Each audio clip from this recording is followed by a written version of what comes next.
전국에서 전세 사기 피해가 속출하고 있는 가운데 은평구가 구청사 1층에 전세 피해 상담센터를 마련했습니다.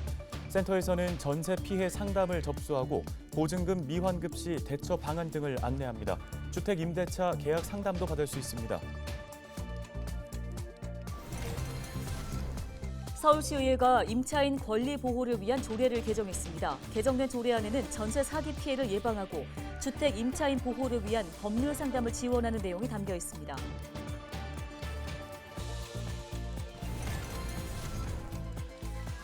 어린이날이 낀 황금 연휴에 전국에 많은 양의 비가 내릴 것으로 예상됩니다. 비 피해 없도록 각별히 주의하셔야겠습니다.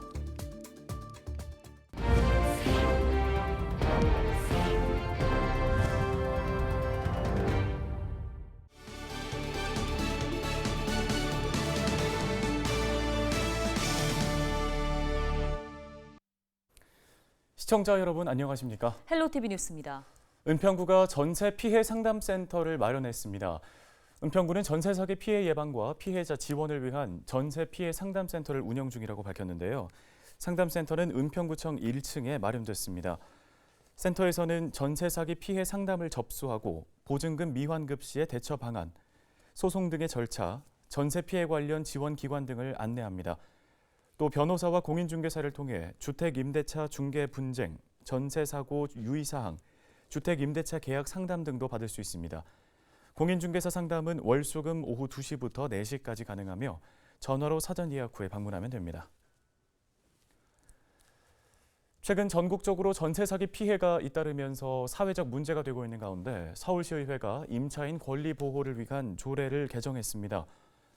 서울시의회 주택공간위원회 김태수 부위원장은 최근 임차인 권리 보호를 위한 서울시 주거기본조례 일부 개정 조례안이 본회의를 통과했다고 밝혔습니다. 통과된 조례는 전세 사기 피해를 예방하고 임차인의 권리를 보호하기 위해 서울시와 지역별 주거복지센터의 기능에 주택 임차인 보호를 위한 법률 상담 지원을 담는 내용입니다.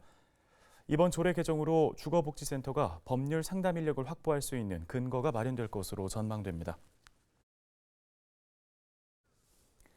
다음 소식입니다. 양천구가 올해부터 전국 기초지자체 최초로 공항소음 피해 지역의 주택을 소유한 1주택자에 대해서 재산세를 40% 감면합니다. 지난해 말 이를 위한 조례도 제정했는데요. 네, 그런데 재산세 고지를 한 달여 앞두고 양천구가 조례 개정에 나섰습니다. 어찌된 일인지 이 소식 취재 중인 기자와 함께 자세한 이야기 나눠보겠습니다. 김진재 기자가 스튜디오에 나와 있습니다. 자, 김 기자, 지난해 말에 지금 조례를 제정하고 약 석 달 만에 다시 손을 보는 상황인 건데 네. 저희가 보도를 통해 좀 확인을 해봤지만 형평성 논란이 가장 큰 이유일까요? 네, 맞습니다. 이 공항 소음 피해 지역 내에서도 공항과의 거리에 따라서 이 피해 정도가 다릅니다. 가까우면 더 큰 그런 방식인데요. 기존에 양천구가 추정한 감면액이 약 12억 원입니다. 이 중 절반가량이 그런데 한 개의 동에 쏠리는 그런 현상이 예상이 된 거고요. 해당 동에는 이 신축 대단지 아파트가 밀집해 있다 보니까 집값이 높고 또 그에 따라 재산세라던가 감면액도 큽니다. 근데 문제는 이 정작 공항에 가장 가까운 지역의 경우에 이 주택 가격이 낮거든요. 그렇다 보니까 감면액 자체가 낮은 그런 문제가 발생하는 거고요. 네. 또 공항에 가까운 노후 다세대 주택의 경우에는 이미 정부의 세율 특례를 적용받아서 최대 50%까지 재산세를 감면받고 있거든요. 그런데 양천구가 이보다 낮은 40% 감면을 시행을 하더라도 더 큰 감면율 하나만 적용하기 때문에 사실상 해당 주택들은 양천구의 지원 대상에서는 제외가 됩니다. 이 때문에 양천구가 이번에 공시가격 1억 5천만 원 이하 주택에 대해서는 감면율을 60%까지 올리고 또 주택당 감면액 한도는 최대 30만 원으로 제한하는 내용으로 조례 개정을 추진 중입니다. 네, 지난해 말에 사실 양천구 의회에서 이렇게 형평성 문제가 예상이 된다며 좀 해당 조례안을 미상정했고, 그러니까 양천구가 구의회를 보이콧하면서 결국에는 조례안을 통과시켜서 여기까지 오게 된 건데, 네. 4일부터 지금 임시회가 열리는데 이번 개정안을 두고 좀 통과가 될지 아니면 다시 진통이 있을지 어떻게 예측해 볼 수 있을까요? 일단 이 공항 소음 피해 지역에 보다 형평성 문제 없이 골고루 지원을 하기 위해서는 조례 개정은 필요한 상황입니다. 구의회에서도 이런 부분에 대해서는 공감을 하고 있고요. 특히 당장 다음 달이면 재산세가 부과가 되기 때문에 이번 회기에 이걸 처리를 해야 적용을 할 수가 있거든요. 네. 하지만 이런 이제 상황들을 고려할 때 본회의를 개정안이 통과할 것으로 예상은 되지만 지난해 말씀하신 것처럼 양천구가 구의회를 보이콧하면서까지 조례를 강행해서 통과를 시켰는데 정작 내놓은 이 조례 정작 내놓은 개정안이 이 조례 시행 전에 당시 구의회가 비판했던 내용을 보완하는 그런 내용으로 지금 나왔거든요. 예. 그렇기 때문에 심의 과정에서 이런 부분에 대한 비판의 목소리는 나올 것으로 보입니다.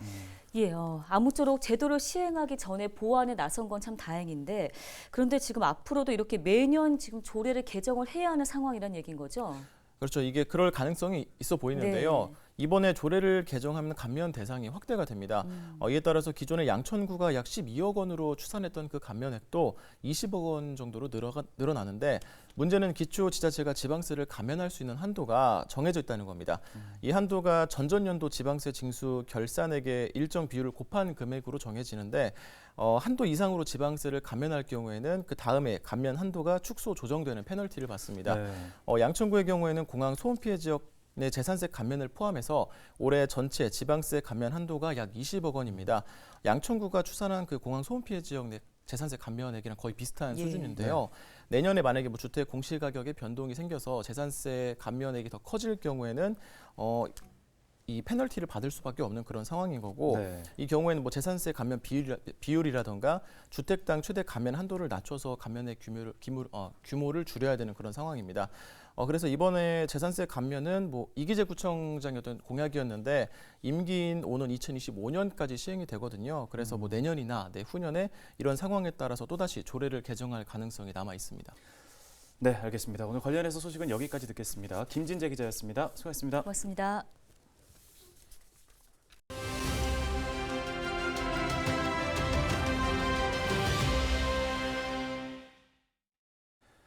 네, 다음 소식입니다. 모처럼 맞은 황금 연휴인데 비 소식이 들어있어서 야외 활동에 다소 제약이 있을 것으로 전망됩니다. 네, 맹수영 날씨 칼럼니스트와 함께 주말 날씨 알아보겠습니다. 자, 먼저 어린이날을 포함해서 주말 동안 비가 예보되어 있는데요. 이번 비 얼마나 언제까지 내리나요? 이미 제주도는 수요일부터 비가 시작이 됐습니다. 호우특보가 계속해서 이어지고 있는 상황인데요. 목요일 전국으로 확대가 됐습니다. 전라권, 경남 서부, 제주도, 그리고 오후부터는 충남과 경북권 남부, 그 밖에 경남, 전국 대부분 지역에 밤이면은 이제 확대가 되겠는데요. 어린이날 연휴인 5일은 전국 대부분 지역에 비가 내립니다. 그리고 주말인 토요일은 새벽까지는 수도권에, 그리고 오전까지는 그 밖에 중부지방과 경북권, 낮까지는 전라권과 경남권, 그러니까 남부지방은 오후까지도 계속해서 비가 조금 이어진다라고 보시면 되겠습니다. 그 사이에 내리는 양이 꽤 많습니다. 주말이죠. 토요일까지 예상되는 비의 양을 살펴보면 전남 해안과 경남 남해안, 제주도 그리고 지리산 부근 아무래도 지형적인 영향을 많이 받아 비구름이 발달하는 곳들인데요. 50에서 150mm, 많은 곳은 200에서 제주도 산지는 400mm 이상의 비가 내리는 곳도 있습니다. 그 밖에 중부지방과 전라도, 그다음에 경북 북부, 경남권 지역은 30에서 100mm. 경북권 남부 지역은 20에서 60mm, 많은 지역이 100mm 안팎까지 비가 내릴 것으로 보여서 주의가 필요해 보입니다. 네, 황금 연휴 맞아서 나들이 계획하신 분들도 많을 텐데 날씨로 인해서 좀 주의해야 할 점들은 어떤 게 있을까요? 아무래도 어린이날 연휴를 맞아서 야외 행사 계획 잡은 지자체들 굉장히 많을 텐데요. 이번 같은 경우에는 야외에서 활동은 거의 못한다고 보셔야 될 것 같습니다. 지금 서쪽에서 저기압이 다가오고 여기에 남쪽에서부터는 덥고 습한 공기가 유입되는 가운데 기존에 우리나라는 차고 건조한 공기가 남아있는 데다가 중부지방은 북쪽에서 남하하는 찬 공기의 영향까지 더해지면서 꽤 복잡한 그런 날씨 형태가 형성이 됐기 때문인데요. 이렇게 성격이 다른 공기가 교차하게 되면은 대기 불안정이 강해지기 때문에 똑같은 비구름이 다가오더라도 더 강하게 발달될 수 있고요. 바람도 더 세게 불 수 있고, 그리고 대기 불안정이 강한 곳은 천둥 번개까지 동반할 수 있습니다. 여기에 동쪽의 고기압에 막혀서 대기 흐름이 원활하지 않아서 제주도의 경우에는 수요일부터 시작이 됐다고 말씀드렸죠. 토요일까지 굉장히 긴 기간 동안 비가 이어질 수 있습니다. 그래서 비가 오는 강도가 높은 강한 신점을 조금 참고하셔서 수시로 기상 정보를 좀 참고를 하셔야 될 것 같은데요. 특히 강한 구름대가 발달하기 좋은 남해안과 이제 산 주변 지역들, 제주 산간들 이런 데는 당초 예상보다도 강수량이 굉장히 많아질 수 있으니까요. 주변 지역에 계신 분들 같은 경우에는 침수 피해나 산사태가 미리 우려가 된다라고 하면 위험한 지역에서 미리미리 대피를 하시는 게 좋겠습니다. 그리고 해안에도 강한 바람으로 인해서 높은 파도 그리고 너울이 이제 야기가 되기 때문에 해안가 주변 접근하시면 안 되겠고요. 그리고 아직 비가 시작되지 않는 곳이 있다라고 하면 강한 바람으로 인해서 주변에 날아갈 수 있는 물건들을 미리미리 좀 제거를 해 주시거나 실내로 좀 옮겨 주시면 좋을 것 같습니다. 예, 올해 4월 날씨는 유난히 참 변덕스러웠습니다. 또 요 며칠에 한낮에는 여름을 방불케 하는 더위가 이어졌는데요. 비 그치고 난 이후에 본격적인 여름 날씨가 시작된다고 봐도 될까요? 아무래도 1년 중에 가장 좀 날씨가 복잡하고 불안정이 강한 계절을 꼽으라고 하면 봄이고요. 딱 이맘때입니다. 그러니까 여름처럼 덥고 습한 공기가 지배를 하거나 겨울철처럼 차고 건조한 뚜렷한 성격의 공기가 지배하지 않고 찬 공기가 내려오거나 따뜻한 공기가 올라왔을 때 다양한 날씨가 나타날 수 있기 때문에 변덕이 심할 수밖에 없는데요. 이번에 비가 그치고 나면서 이제 초여름으로 접어들면은 이런 불안정성은 좀 덜해지기는 합니다. 그리고 제주도의 경우에는 일요일에 또 한 차례 비구름이 다가오면서 비가 내리겠지만 다른 지역은 당분간 이번 비가 그치고 나면 비 소식은 없는데요.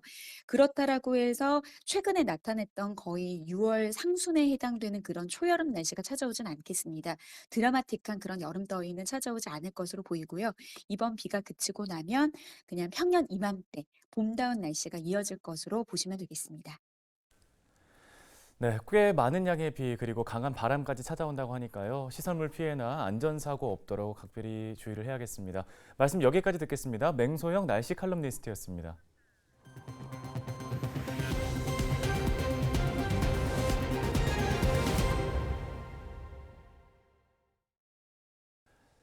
예전에는 흔하게 볼 수 있었던 솥동굴이 등 환경오염 등으로 인해서 이제 우리나라에서는 더 이상 찾아볼 수가 없게 됐는데요. 멸종 위기에 놓인 생물은 지금도 계속해서 늘고 있습니다. 네, 야생 생물을 지키기 위한 우리 모두의 노력이 절실할 때입니다. 서희동 기자입니다. 머리 위에 뿔이 난 듯 검게 물든 깃이 눈에 띕니다. 전남 영광군 육산도에 서식하는 여름철새 뿔제비 갈매기입니다. 전 세계 100여 마리밖에 남지 않은 희귀종으로 우리나라 멸종위기 야생생물 1급입니다. 멸종위기 야생생물은 자연적 또는 인위적인 위협 요인으로 개체수가 크게 줄어든 야생생물을 보호하기 위해 환경부가 등급을 나누어 지정합니다. 생물 다양성 감소는 생태계 불균형을 초래하게 되며 이는 인간 생활에 나쁜 악영향을 미치게 됩니다. 이로 인해서 전 세계적으로 멸종위기 종을 보전하기 위한 여러 조치들이 강구되고 있고요. 우리나라에서도 멸종위기 야생생물을 보전하기 위해서 법적으로 멸종위기 종을 야생생물을 지정하여 법적으로 관리를 하고 있습니다. 우리나라의 멸종위기 야생생물 목록은 5년마다 개정하고 현재 총 282종이 지정돼 있습니다. 지난해 12월 뿔제비 갈매기와 고니, 느시 등 9종이 1급에 새롭게 이름을 올렸고 2급에는 불나방과 얼음치 등 18종이 지정됐습니다. 등급이 변경된 종들을 제외하고 5년 만에 총 15종이 늘었습니다. 인간이 멸종위기종의 서식지를 파괴하면서 그 서식지가 줄어드는 게 가장 큰 원인이고요. 두 번째는 서식지 파괴로 인한 환경오염이 2차적인 원인이고 이게 복합적으로 나타나는 기후변화로 인해서 이 멸종위기종들이 이 환경변화에 적응할 수 없을 정도로 빠르게 변하고 있는 게 가장 큰 문제입니다. 국립생태원 멸종위기종 보건센터는 야생생물이 살아가는 서식지를 지키는 것이 무엇보다 중요하다고 강조합니다. 멸종위기종의 보건은 연구자나 전문가들뿐만 아니라 서식지에 계시는 지역 주민들이나 해당 기업에서 함께 할 때 좋은 시너지가 날 수 있다고 생각을 합니다.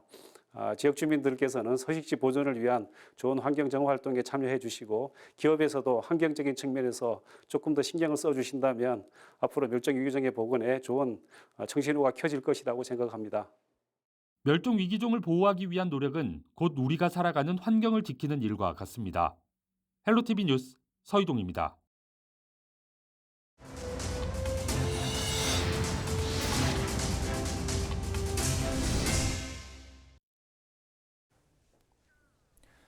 오늘 저희가 준비한 소식 여기까지입니다. 네, 시청해주신 여러분 고맙습니다.